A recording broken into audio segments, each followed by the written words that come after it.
Today, let's see how you can blur a face in a video on iPhone. First, install and open the Blur Video Background app. From the Gallery section, select your video. Then tap on the circle blur shape at the bottom.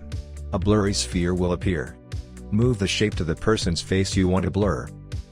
As you drag the video timeline to apply blur, adjust your video keyframe as the faces move.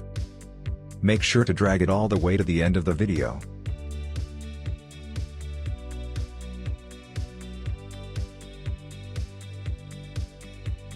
Once you're done, you can also customize the blurring strength by adjusting the slider. Click the Export button at the top right corner, and choose a video resolution.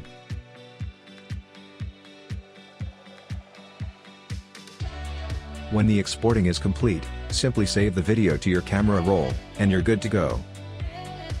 Download the Blur Video Background app from the given link in the description below.